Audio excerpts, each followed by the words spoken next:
Good morning. Welcome to Mornings on Main Street for this Wednesday, March 29th. I'm your host, Stefanie Miller. The victims from Monday's shooting at Covenant School in Nashville were not targeted. That is just some of the information that came out of a press conference that happened yesterday afternoon. Main Street Nashville reporter Ashley Purham was at that press conference, and she shares with us the latest information of what the police chief in Nashville had to say. Following that, we hear from a licensed counselor on the best ways that we can absorb such a tragic and horrific event, such as what we saw on Monday, and how we can best support those who need it at this time. Following that, we sit down with our Tennessee traveler, Tom Adkinson, who shares a special spot with us out of Franklin, Tennessee. The spot is called Landmark Booksellers, and the store is historic in its own right, but has a fun event coming up, and Tom will tell us all about it in a few minutes. And then we round out today's show with hearing from Main Street Nashville reporter Vivian Jones, who shares the very latest in legislation and bills on Capitol Hill right now. But first, let's get a check of that forecast and see if the sun will shine later today. We have Tennessee Valley weather with that report.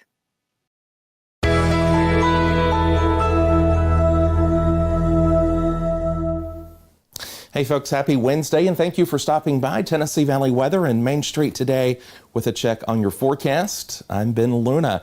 It was a pretty good looking Tuesday, but it was noticeably cooler yesterday.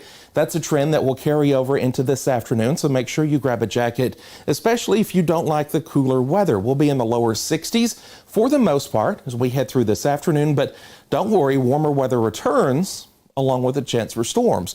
More on that in a second. Here's a look at satellite and radar. This is the loop backing up into yesterday. Low pressure off to the south, ridge of high pressure off to our north and back off to the west, leaving the mid-state region kind of in a nice weather zone, at least for today. Here's Futurecast. Not much going on across the area. Just a few fair weather clouds, otherwise ample sunshine here as we step through today, and then mostly clear skies overhead for tonight. And Thursday looks pretty good as well. A little bit warmer for tomorrow. We're going to range maybe between 8 and 10 degrees warmer here for Thursday afternoon as compared to where we'll be for today. Notice on that Futurecast, clouds starting to build in here by Thursday night. That is our next storm system that will usher in a chance for storms as we head toward your Friday, mainly in the afternoon through the overnight period. Showers and storms will be possible across the mid-state region. Some of those could be trending on the strong to severe side. We'll watch that closely. Notice your temperatures trend over the next few days. Lower 60s for this afternoon. We'll be in the upper 60s. Might see 70 in a spot or two for tomorrow. Won't put it past you. Definitely the low 70s here for your Friday. Weekend clears out, looks good, and then more storms on deck for next week. That's a check on your forecast. Thanks for watching. Have a great day.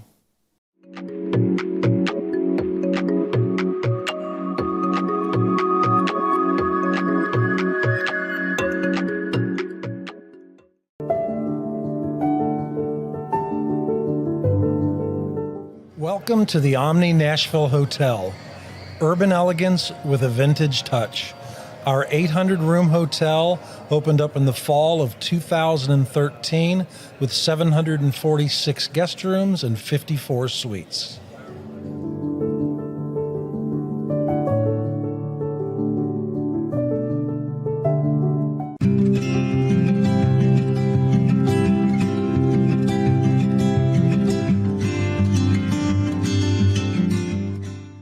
Welcome back to Mornings on Main Street. In a recent press conference, Police Chief John Drake talked about a number of items in reference to the school shooting on Monday. One, he addressed a rumor that has been going around about the individuals being targeted specifically. He addressed that rumor as well as the firearms that the shooter did have. He also talked about the response time of law enforcement. And to tell us more about all of what came from this press conference, we have Main Street Nashville reporter Ashley Purham with us. She was there at the press conference. Ashley, thank you for your time and sharing the rest of the information with us. What all did the police chief have to say? Well, first, they addressed that rumor about students being targeted, students and faculty.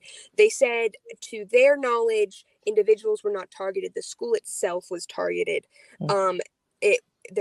the shooter had a manifesto, and the school in some of her writings was mentioned, as well as a map of the school and basically a plan of attack. They also talked a lot about the weapons that the shooter had. She had 7 guns from 5 different stores, all obtained legally. Her parents thought she had 1 gun at one point and had sold it. She was under a doctor's care for an emotional disorder. But Chief John Drake said that if she wasn't suicidal or wasn't threatening to kill people, there was nothing they could have done. They didn't even know she existed, honestly. Wow. He also talked about the response time. Mm-hmm. It took at least 10 minutes, it seems, for police to arrive on scene, mm-hmm. based on the body camera footage. He didn't seem particularly upset about that time length. He said there were traffic and other factors. He did say the police department is always trying to get better in that. He commended the officers for going in straight away, taking charge. In fact, President Biden is going to talk to the officers at some point later. And speaking of those officers, how are they doing emotionally and mentally at this time? Did he say anything about that? He said that he talked to them earlier today and that they're trying to decompress and they're just trying to do whatever they can with their families and kind of remove themselves from the situation if they can. What are the next steps as far as the investigation is concerned? They didn't say that. I know the FBI is involved. Drake said he had not read all of the manifesto, so I'm sure they're still looking into that. They weren't very clear on what the next steps were. And we'll just continue to be on the lookout for articles coming out at mainstreetnashville.com as you will continue, along with Vivian Jones, to follow what is coming from the investigation. And something else, kind of switching gears a little bit, the vigils that are taking place, what can the community members, what can we do, and what can we take part in?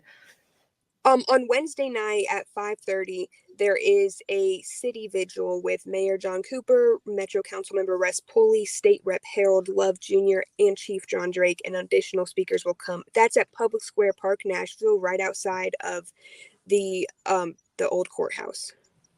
Okay, and then what about the memorial there near the school? What does that look like? There's a lot of flowers there, a few stuffed animals. People have been coming steadily all day. A husband and wife talked to me. They said they had worked with the head of school who was shot, and they were just telling reporters what a great person she was. They drove up all the way from Atlanta to be here. Wow. And then I don't know if you'll know the answer to this next question. Do they have counseling services available for either students, parents, or the staff there? I am not sure. Okay. Well, thank you for that. Thank you for the information, Ashley. We do appreciate it. Again, you can follow the very latest here with Main Street Media of Tennessee by going to our websites, mainstreetmediatn.com. When we come back, we hear from a licensed therapist on some ways on how we continue to cope after such a tragic event like what we saw on Monday. She also shares with us what we may be able to recognize that shows that someone needs a little extra support.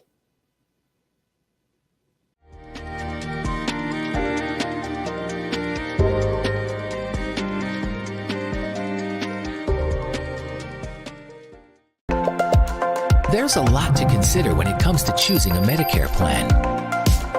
That's where Health Markets Insurance Agency can help. Independent licensed insurance agents who work with Health Markets can answer your questions about the different parts of Medicare, when you can enroll, benefits, costs, and more. Speak to a local licensed insurance agent today to get started on your Medicare journey.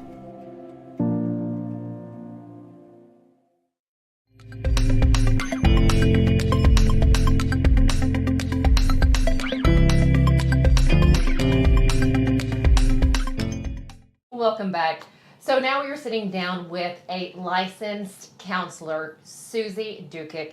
She's going to talk with us a little bit, not exactly on the tragedy that happened on Monday, but how we can absorb all the information that's coming out of that and take it in and maybe, talk with our family and our friends. First off, Susie, thank you so much for your time. Sure. So what's that first step for us? What do we do? How do we take what we're seeing, the images coming out and the information that we're getting of, children being murdered, 3 adults being murdered? How do we take that and absorb all that we're seeing?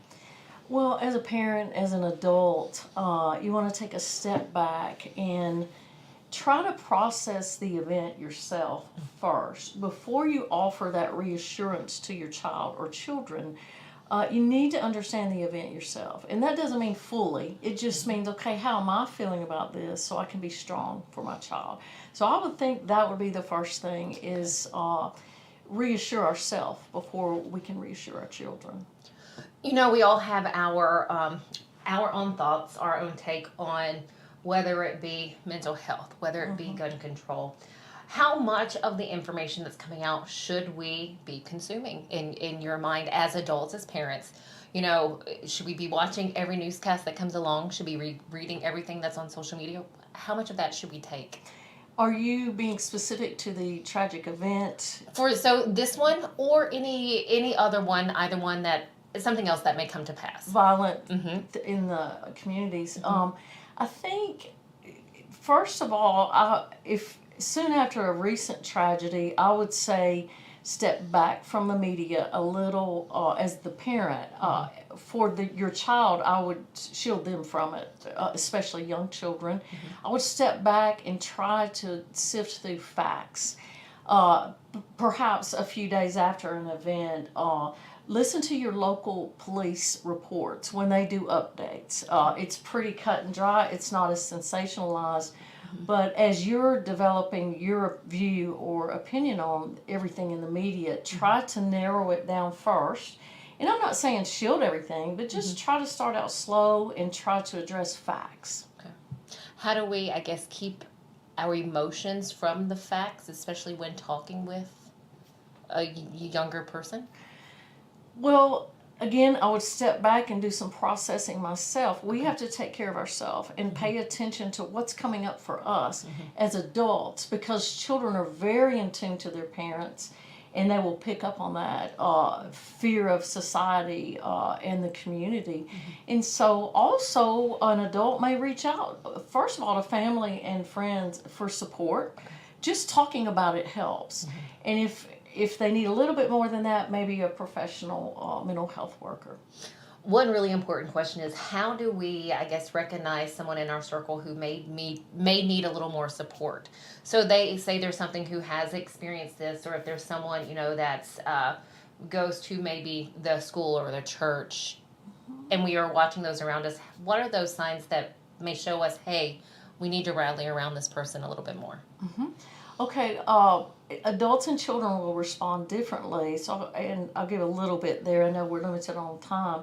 An adult might think they're doing fine. They're going to work, they're going to community events or church, whatever is in their regular schedule. But things like eating habits or diet, sleeping patterns will change. Either you sleep too much or not enough. Worrying a lot of times will keep people up. And overeating or not eating at all. So these seem simple, but these are some giveaway symptoms to something's going on. Irritability. If a friend or someone in your community starts isolating, it might be a good opportunity to reach out. For children, it's a little bit more obvious.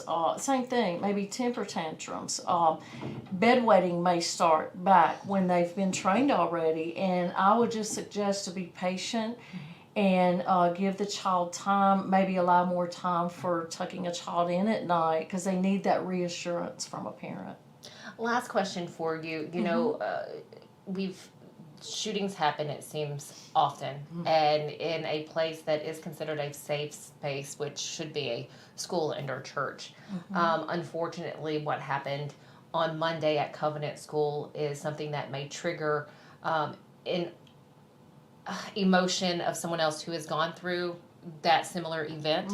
What do those individuals need to do? Or if they see one of their loved ones, say, I know it was a few years ago, but it was the Marshall County High School shooting, or any other shooting that has taken place where someone's lost a loved one suddenly and unexpectedly in an event like that. How should we watch those people in our lives that we know that this could maybe trigger an old emotion or an old or a feeling that may have started to heal? Right. I think if it was someone close to us, whether it's a colleague at work or a family member or a close friend, I think knowing, first of all, if the event is mass and violent, it's going to be on the media, reach out to that friend and just do a check-in. How are you doing?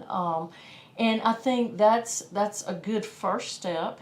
If the friend is non-responsive to text, maybe they're already pulling back and isolating, then maybe stopping by or sending them a text saying, I care about you, maybe suggesting that they do reach out to a mental health professional.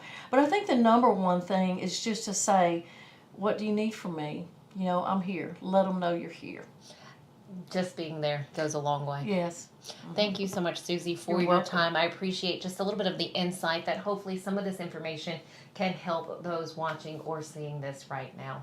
Stick with us here on Mornings on Main Street. When we come back, we are hearing from our Tennessee traveler, Tom Adkinson, who takes us to Landmark Booksellers in Franklin, Tennessee, and there's an upcoming event that he would like to share with all of us.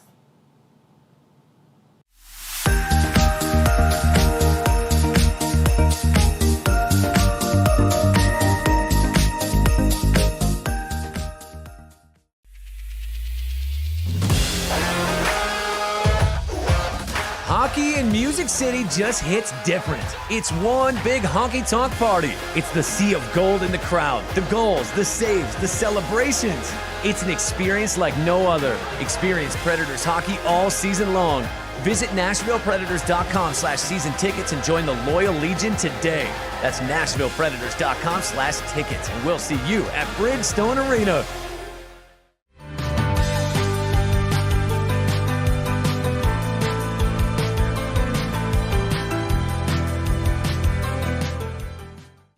Welcome back. You know, a lot of times on Wednesdays we talk about exercising. Well, today we're going to talk about exercising your mind. And where can you do that? You can do it at one of the oldest buildings in Franklin, Tennessee. It is a building now that houses Landmark Booksellers. And to tell us all about what's in store for you when you make a trip to this particular shop, we have our Tennessee traveler, Tom Adkinson, with us this morning to talk to us all about Landmark Booksellers. First off, Tom, always a pleasure. Thank you, ma'am. Nice to be here. Well, happy to have you. So what is this bookstore?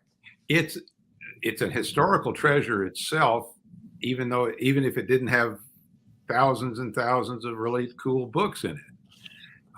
Right now, the incarnation, it has been since 2005 as Landmark Booksellers. Okay. And it is a store that has new books, but it has a great specialty in older books and rare books.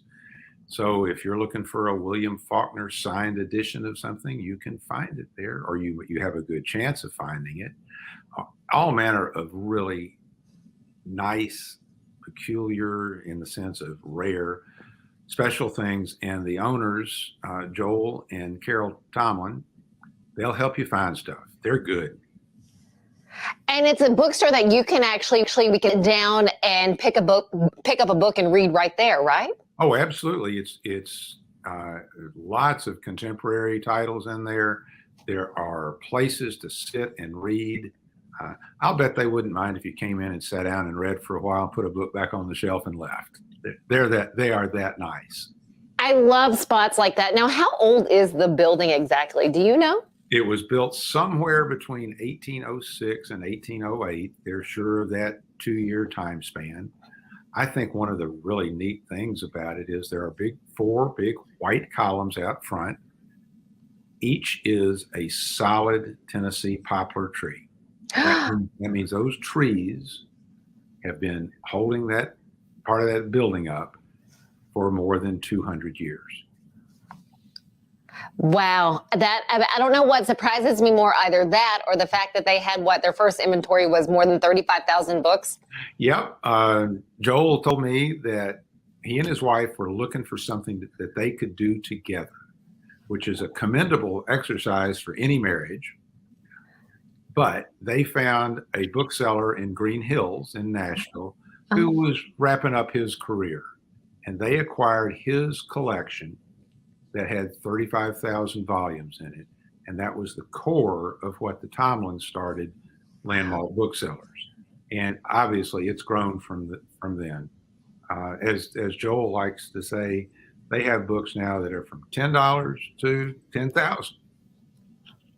Wow. Oh my God. Well, what's their foot traffic like? So, I mean, being in Franklin, what do they see coming through the doors? It's people from all over, and certainly not just locals. Franklin's popular as a destination. There is one special aspect of Landmark.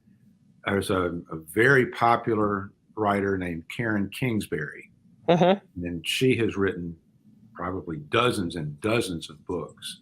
She set one of them in a bookstore that is absolutely Landmark Booksellers. It has another name, but the location and characters are Landmark. So consequently, her fans gravitate to Franklin and to Landmark to see the place where one of her books was set. That's incredible. Any other historical elements inside of the building? Because again, the building itself is old. You have a lot of good books, but other than that? Well, the Tomlins have set up something really very nice. There is a wall with framed photographs, portraits of 20 old people, 20 old Southern authors. And you'll recognize some of them right off the bat. I mean, there's William Faulkner, and there's James Agee, and there's Margaret Mitchell. But the test is, Joel says, if you can sit there and name all 20 of them, he'll give you a book. And he said he's had only one person who's succeeded doing that. That was going to be my next question. And did you try? Oh, I was there with a friend, and we looked, and we got maybe 60% of them. And then we're embarrassed when Joel identified the rest of them. It's almost impossible. Well, on that, I have to ask, so the person that did actually guess all of them, how old was that individual at the time? Did he share that? I don't know his age, but he was a literature professor from the University of Georgia. He had an inside track on winning. Some knowledge probably that most of us do not have. Correct. And how did you stumble across this particular bookstore? Oh, it's famous. It really is. I'm not a Karen Kingsbury fan, but Landmark is famous in the independent bookstore world.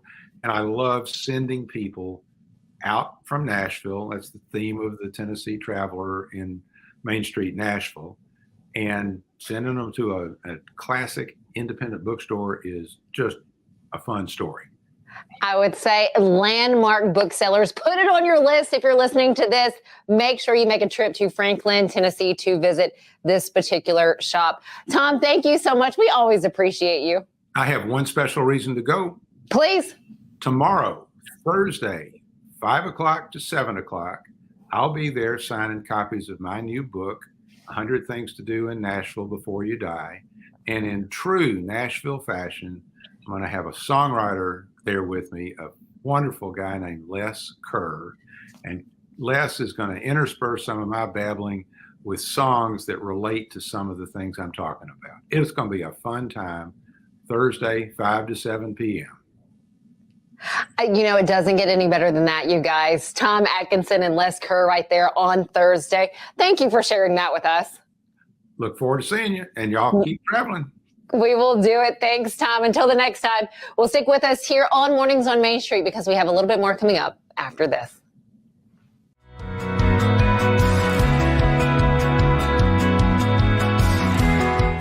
Hockey in Music City just hits different. It's one big honky-tonk party. Visit NashvillePredators.com/season tickets and join the Loyal Legion today. That's NashvillePredators.com/tickets, and we'll see you at Bridgestone Arena.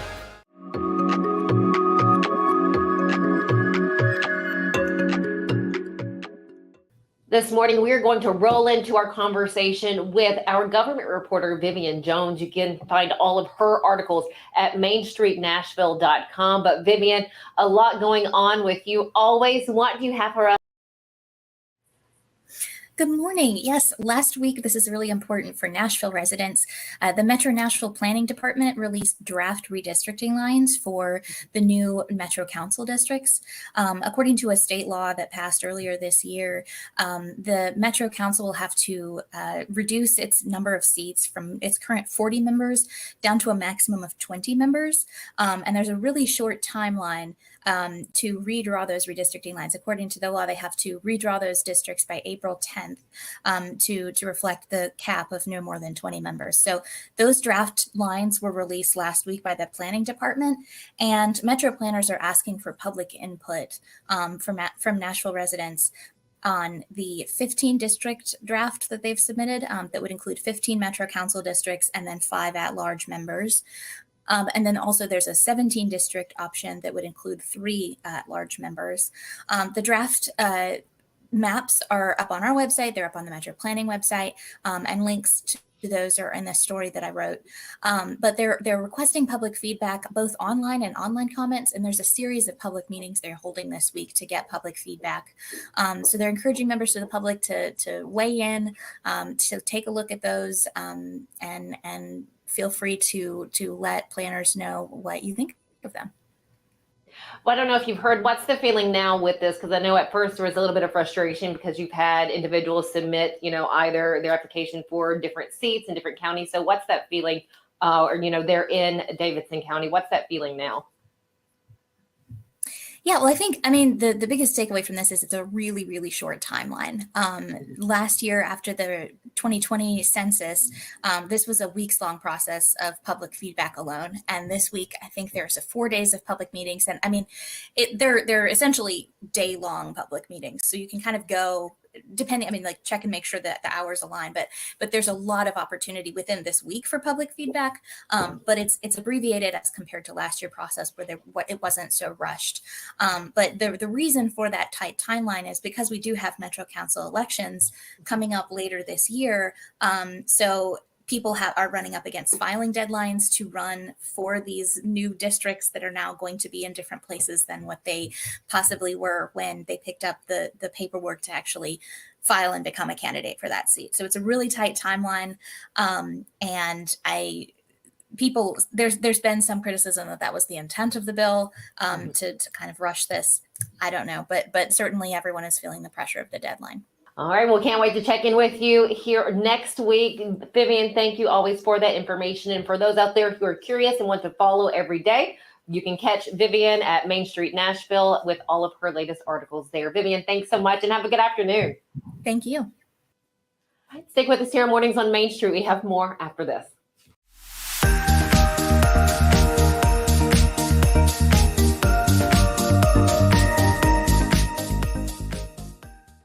Hey, I'm John, one of the family owners here at the City Forum. Some people think I'm great at the games and attractions here, but I'm not. I'm fantastic.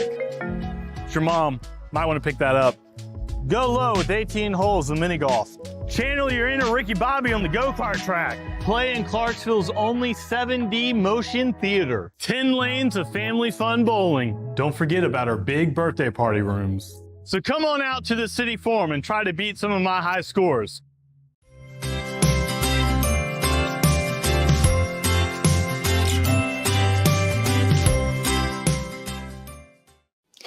Welcome back. We're going to end out today by highlighting a national day today. It is National Mom and Pop Business Owners Day.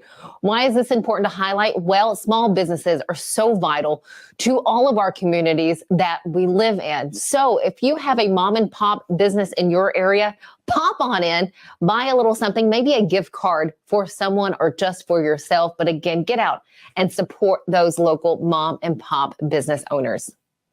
Thanks so much for joining us here on Mornings on Main Street for this Wednesday. We hope you have a nice rest of the day, and we look forward to seeing you back here tomorrow.